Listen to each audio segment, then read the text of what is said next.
haati gootaa deessee gumaachiteetti itti bobbaafna itti leenjisna itti hidhachiifna ni lolla galmaan ni geenya jechuudha. Wanni duuba nu deebisu humni qawwee tokkoyyuu hin jiru.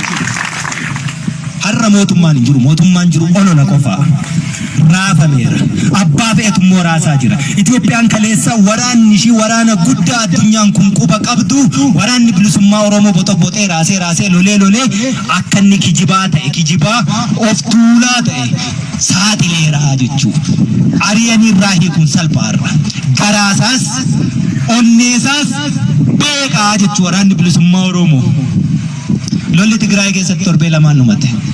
Oromiyaa keessatti numanne ammayyuu waraanni bilisummaa Oromoo motora handhuura hidda lolaa mootummoonni Habashaa barabaraan ittiin malanii sobanii of tuulanii deemanii hidda ishee qabatee jira. Gadi dhiisuuf immoo hin jiru.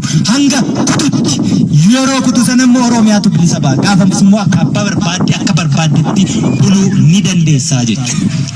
Angaafas yoon barbaade qotee yoon barbaade hatee dhimma keessan na jiraachistan. Har'a qabeenya horadhe hin qabu. An qabeenyi kiyya uummata Oromooti. Waraanni bilisummaa Oromoo qabeenyi isaa saba Oromooti. Sabicha galaanicha katuffatame. Kan tuffatamne ammoo dachee keenyaafi nu xiqqeessanii barnoota nu dhorkatanii doofaa nu taasisanii saamicha dachee badhaatuu kanaa abbaan fe'e ijatti babaasu sanaatu kanaan nu ga'e. Waraanni bilisummaa Oromoo immoo otoo ijjisaa arguu harmeen kiyya abbaan kiyya hin saamamu. Qabsoo sana keessatti wareegama barbaachisu ni kafala. Oromiyaa bilisa taate saba Oromoo bilisa ta'eef ni ijaarraa jechuudha. Kanaaf of qopheessi Oromoon. Yoomiyyuu taanaan goota qabda taanaan kabajaa qabda. Keessumaa Itoophiyaa keessatti biyya qawween malee kabaja hin qabne keessatti qawween nu barbaachisa. Warri dogoggoree qawwee nu hiikkachiise ni gaddinaa fi har'a isaaniifu. Bakka isaan jiran waliin beekna.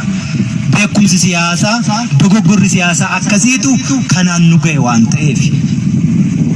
Ibiddi suni nu laballabeera qawwee kumaatamaan nu hiikkachiiseera. Itti cichee warri hafe immoo warra kana kumaatamaan deebisee hidhachiiseera irraa hiikee. Ammoo quba keenyatu madaa'e ajaa'iba hin kunnu hin gannu isaaniifis ni falmanna. Nam tokko osoo hin taane sirni isaan hidhe bakkaa ka'ee akka isaanis bilisa bahaniif falmannaafi jechuudha.